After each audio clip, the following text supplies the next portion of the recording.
श्री कृष्ण कन्हैया लाल की जय। श्री निजानंद स्वामी की जय। श्री प्राणनाथ प्यारे की जय। कहे मोहम्मद अरश अरवाह किया पहले बेवरा फुरमान, जिना हुई हक हिदायत सोए बातुन करे बयान। सोए बातुन करे बयान। श्री कृष्ण कन्हैया लाल की। श्रृंगार ग्रंथ का यह 24वां प्रकरण कुरान के अनुसार हकीकत और मार्फत क्या है उस बात को स्पष्ट कर रहे हैं। उसी ये इस बात को वैदिक परंपरा के अनुसार देखें तो यथार्थ ज्ञान, विवेक और अनुभव, अनुभूति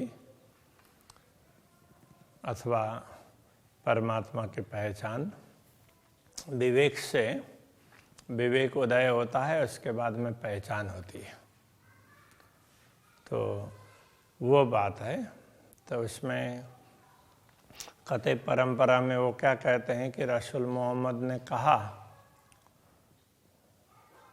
तो यही अंतिम ज्ञान है। जबकि प्राणनाथ जी ये समझाना चाह रहे हैं, देखो जो रसूल ने नहीं कहा, रसूल को कहने के लिए नहीं बोला था, वो बात हम कह रहे हैं, उस बात को तुम सुनो। सोई कहूँ हकीकत मार्फत जो रखी थी गुज रसूल। रसूल मोहम्मद ने जिस बात को गुप्त रखा, खुदा ने उनको बोला था कि कुछ बातें अभी नहीं बताना, बाद में बता देंगे। तो वो बात मैं स्पष्ट कर रहा हूँ।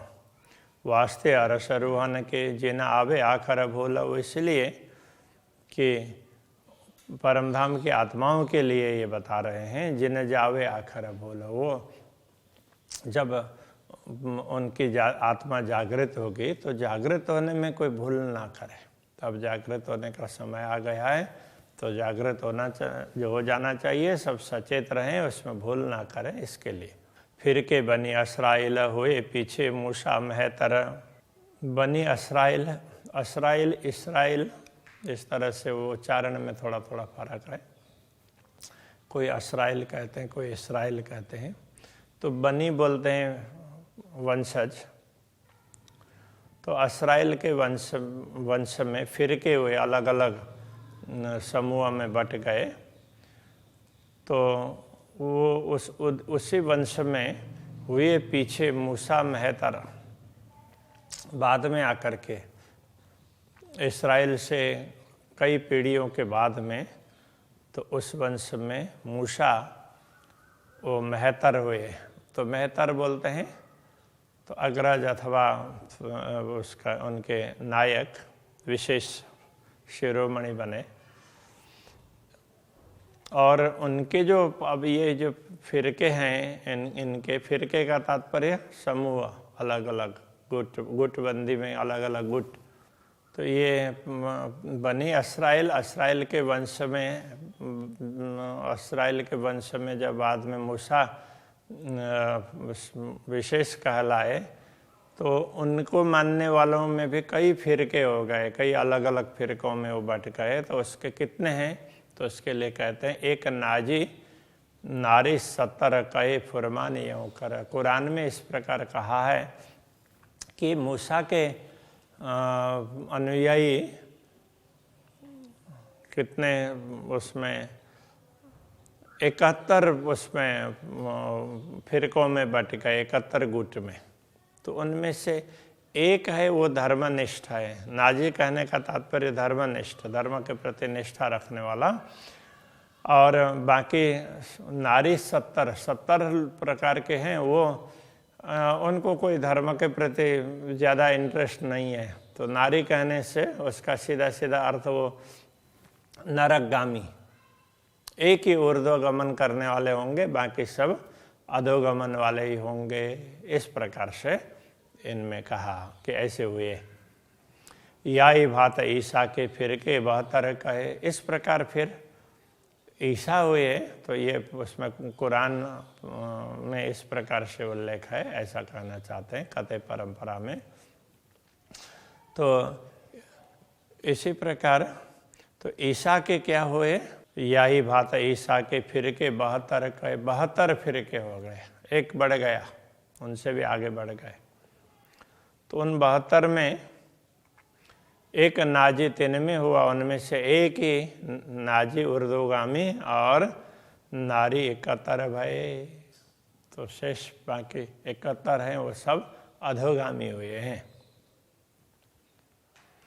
73 फिरके कहे मोहम्मद के 72 नारी एक नाजी। फिर रसूल मोहम्मद ने ये भी कहा कि मेरे अनुयायी भी 73 गुट में बट जाएंगे, तो उनमें 72 तो अधोगामी होंगे और एक ही ऊर्ध्वगामी होगा, ऐसा करके कहा। नारी जलसी आग में, तो जो अधोगामी होंगे वो सब नरक की अग्नि में जलेंगे। नाजी हिदायत है कि एक ही ऊर्ध्वगामी समूह होगा, वो परमात्मा की हिदायत उनके मार्गदर्शन के अनुसार चलेगा। जाहिर पहचान है तिनकी ले चलत मायने बातन। तो उनकी पहचान स्पष्ट है, जो नाजी हैं उनकी, कि वो क्या करते हैं, ले चलता मायने बातन। तो धर्म ग्रंथों के गूढ़ रहस्यों को वो समझेंगे। खुदा ने भी कुछ कहा है, परमात्मा ने, तो उसमें गूढ़ बात क्या है उस बात को समझेंगे। कौल फैल चाल रूह नजर इनो असल बकार सतन। उनका कौल फैल हाल, उनके वचन, मन वचन और कर्म। तो वचन, फैल कर्म और फैल वो मन और चाल उनके कर्म, मन वचन और कर्म। इनो असल बका और सतन। इनका वो इनका मूल परमधाम है, इसलिए उसके अनुसार इनका होगा, उनका आचरण, उनकी मनस्थिति,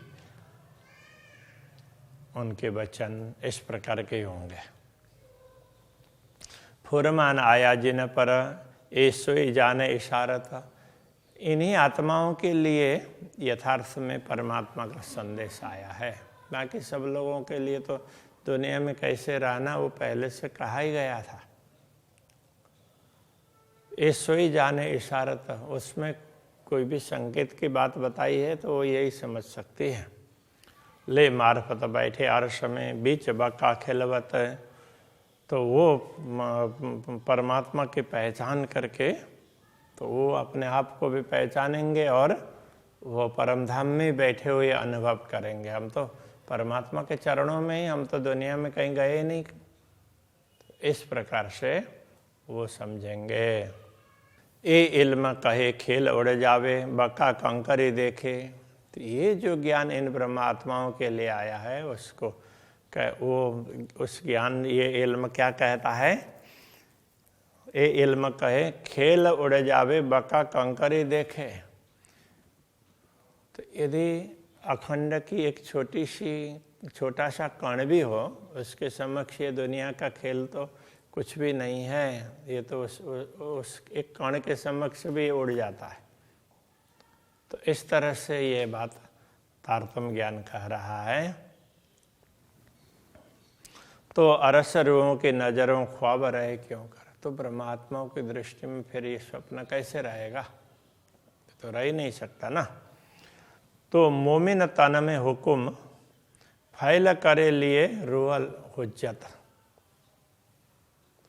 तो ब्रह्मात्माओं के शरीर में क्या है कि वो पूर्ण ब्रह्म परमात्मा का आदेश काम कर रहा है, इसलिए वो ब्रह्मात्मा होने का दावा करके तो वही आदेश दुनिया में आया है। उसने ही ये अलग अलग शरीर धारण किए और ब्रह्मात्मा को नाम लिया है। तो वास्तव में तो ब्रह्मात्मा तो दुनिया में आती नहीं है, ये कहना चाह रहे हैं। वास्ते आदि रोहन के ए हके करी हिकमत है। तो श्यामा जी और ब्रह्मात्माओं को खेल दिखाने के लिए और अपना प्रेम किस प्रकार से महत्वपूर्ण है वो समझाने के लिए पूर्ण ब्रह्म परमात्मा ने ये बड़ी कुशलता से इस प्रकार की घटना घटाई है। तो कया रस दिल मोमिन, तो ब्रह्मात्माओं को इसीलिए धाम हृदया कहा है। ना मोमिन जुदे अरस से, परमात्मा परमधाम से अलग तो हो ही नहीं सकती। पर ये जाने अरवाह अरस की जो करी वेश कहा कैल में, किंतु इस रहस्य को परमधाम की आत्मा ही जान सकती है कि जो ब्रह्म ज्ञान तारतम ज्ञान से संदेह रहित बनी है, उनको ही ये सब पता चलता है। बशरी मलकी और हक की तीन सूरत मोहम्मद कीजिए। रसूल मोहम्मद ने ये कहलाया था कि खुदा का काम करने वाले मोहम्मद हैं, उनके भी बशरी मलकी और हक के तीन प्रकार के स्वरूप होंगे। ये तीनों सूरत दे शायरी आखिर अरस देखा भी, ये तीनों ही इन परमात्माओं को साक्षी देंगे और अंतिम में जो स्वरूप प्रकट होंगे वो क्या करेंगे, तो वो परमधाम को दिखाएंगे, वो स्पष्ट करके समझा देंगे। रूहों हक अरस नजरों हुक्म नजर खेल माही, रूहों के ब्रह्मात्माओं के दृष्टि तो परमधाम में है, किंतु हुक्म नजर खेल माही, श्री राज्य के आदेश की दृष्टि दुनिया में है, इसलिए उसके कारण ब्रह्मात्माओं की दृष्टि भी दुनिया में पड़ी है। अरस नजीक रूहों को खेल से इत धोखा जरा नाही, जो परमधाम इस खेल में रहते हुए भी ना ब्रह्मात्माओं के लिए तो परमधाम दूर नहीं है। ये तो धोखा जरा नहीं, इस बात में कोई भी संदेह नहीं है। तो हक सेहरग से नजीक कोई जाने न दुदन ने भी ना, तो इसीलिए ये कहा कि परमात्मा से अत्यंत निकट तो यही परमात्माएं हैं।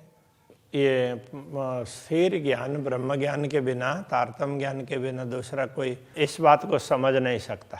तो हक सेहरग से नजीक कोई जाने न लुदन्नी बिना, परमात्मा तो प्राण नाली से भी निकट होते हैं ब्रह्मात्माओं के, किंतु जब तक तारतम ज्ञान प्राप्त नहीं होगा तब तक इस रहस्य को समझ नहीं सकते।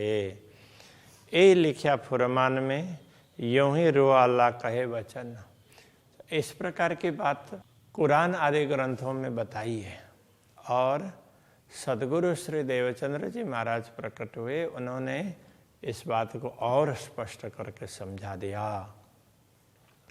ज्यों ज्यों होवे अरस नाजी का खेल, त्यों त्यों होवे दूर, तो जैसे जैसे परमधाम निकट होने लगेगा तो परमधाम के तरफ दृष्टि जाने लग जाएगी, वैसे दुनिया के प्रति की दृष्टि है वो कम होती जाएगी, दूर होती जाएगी।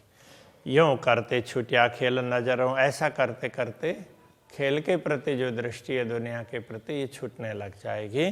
तो रूहें कदम ताले हजूर, तब परमात्माओं को अनुभव होगा, अरे हम तो पूर्ण ब्रह्म परमात्मा के चरणों में तो बैठे हैं, हम तो कहीं यहाँ दूर है ही नहीं, ऐसा अनुभव होगा। नजर खेल से उतरती देखिए, त्यों अरस नजीक नजर, जैसे जैसे नश्वर खेल से नजर हटती जाएगी तो ऐसे ऐसे परमधाम दिखता रहेगा, नजीक दिखेगा। यूँ करते लैल मीटी रूहों, ऐसा करते करते ब्रह्मात्माओं के समक्ष अज्ञान की रात्रि मिट जाएगी। दिन हुआ अरस फजर, तो ये परमधाम दिखने वाला दिन हो जाएगा। तो फजर तो वो उसमें कहते परंपरा में फजर की बात करते हैं कि आत्माएं जागृत होंगी तो ब्रह्मज्ञान का सूर्य उदय होगा, उसके बाद में पूरा दिन छा जाएगा, तो सब कुछ स्पष्ट हो जाएगा। तो ये ऐसा दिन आ गया है, प्रभात भी हो गया और अब दिन का प्रभात आरंभ हो गया है। ये जो देत देखाई वजूद रूह मोमिन बीच नाशुत, तो जो दुनिया में ब्रह्मात्माओं का स्वरूप दिखाई दे रहा है, जो आकृति दिखाई दे रही है, तो तो ब्रह्मात्माओं के रूह मोमिन बीच नाशोत। इस नाशोत नश्वर जगत में ब्रह्मात्माओं का स्वरूप जो कुछ दिखाई दे रहा है, ब्रह्मात्माओं की आकृति, ये दुनी जाने इत बोलता, ये बैठे बोले माहे लाहोत। तो दुनिया तो ये समझती है कि ये दुनिया में हम जैसे ही हैं और हमारी तरह से बात कर रहे हैं, किंतु ब्रह्मा आत्माएं ऐसे दुनिया में नहीं होती है। उनका भाव तो परम धाम का होता है, तो परम धाम में बैठे बैठे वो बात करती है। तो बातों न गुज लाहू तका जाहिर सब करत, इसलिए परम धाम के गूढ़ रहस्यों को भी वो स्पष्ट कर देती है। ना तो अरश बका की रोशनी क्यों होवे जाहिर एत, नहीं तो परम धाम का ज्ञान, ब्रह्म ज्ञान ये दुनिया में कैसे प्रकट होता। अर्श बक्का हमेशा की हकहादी रूहें बाहेदत, दिव्य परमधाम में, परमधाम शाश्वत है और श्री राज्य श्यामा जी और ब्रह्मात्माएं तो वहाँ नित्य लीला करते हैं। ये तीन खेल हुए जो लैल में, ऐसा हुआ न कोई कबू कित। तो ये परमधाम की ब्रह्मात्माएं और श्यामा जी के लिए इस नश्वर जगत में भी तो ये खेल हुआ है। ये खेल ऐसे खेल ना तीन तीन प्रकार के हुए, तीन खेल हुए जो लैल में। तो कुरान के अनुसार तो पहले हुद पैगंबर के समय पर, नूह पैगंबर के समय पर और क़यामत के समय पर। तो इसके लिए ब्रज रास और जागनी ये समय ऐसा है करके समझाते हैं। तो खाकी बुत कायम किए जो किया वास्ते खेल मत। तो खाकी बुत का तात्पर्य नश्वर तन। तो जिन्होंने नश्वर तन धारण किया है, तो दुनिया के जीव है उनको भी अखंड कर दिया। जो किया वास्ते खेल मत, तो ये सारा खेल, ये सारा दृश्य ब्रह्मात्माओं के लिए स्पेशल रूप से बनाया है। इसलिए तो जो नश्वर तन है उनको भी अखंड कर दिया। इन नश्वर शरीर के द्वारा की हुई लीलाएं उसको भी अंकित कर दिया, अखंड कर दिया।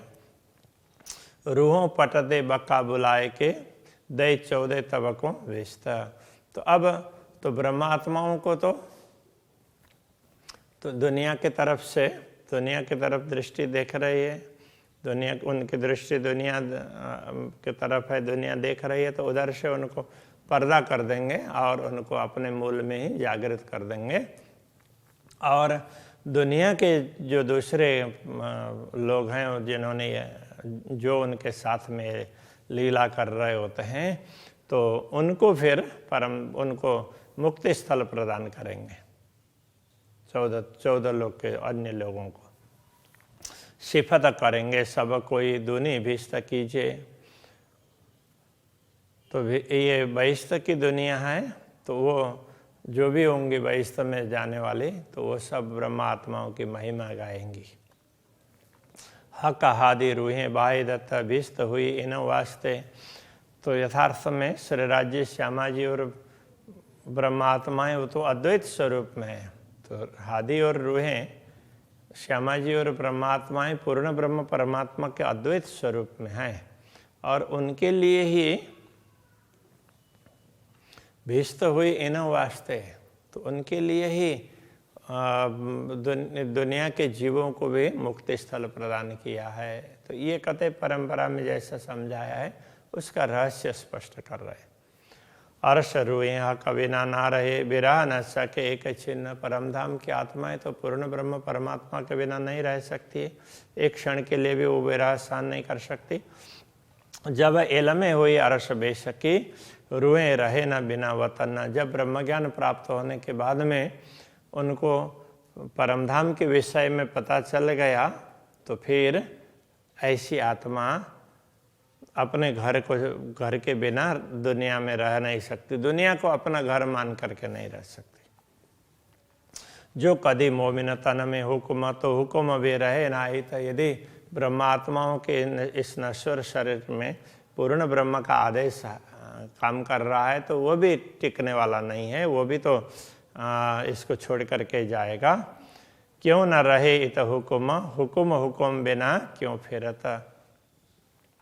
अब ये हुक्म यहाँ क्यों रह रहा है? तो दूसरा हुक्म होगा तभी तो पहले वाला हुक्म लौटेगा ना। तो इसलिए तो दूसरे हुक्म की प्रतीक्षा में वो हुक्म रहा है। अब दूसरा आदेश होगा तो फिर जो आदेश होगा उसके अनुसार काम होगा। तो इसलिए हुक्म बिना क्यों फेरता? जब दोबारा आदेश नहीं आएगा तब तक वो कैसे लौट पाएगा? इसलिए वो यहाँ पर रह रहा है। हुक्म आया तन मोमिनो लई अरस रूह हुज्जत। तो ये श्री राज्य का आदेश है, ब्रह्मात्मा होने का दावा करके दुनिया में आया। ले इत लज्जत अरस हक की, और यहाँ रह करके भी पूर्ण ब्रह्म परमात्मा का और परमधाम का अनुभव करके वो स्वाद ले करके क्यों हुक्म रह सकता? फिर वो भी यहाँ दुनिया में कैसे रह सकता है? उसने भी तो ब्रह्मानंद रस को चाख लिया। श्री कृष्ण कन्हैया लाल की जय।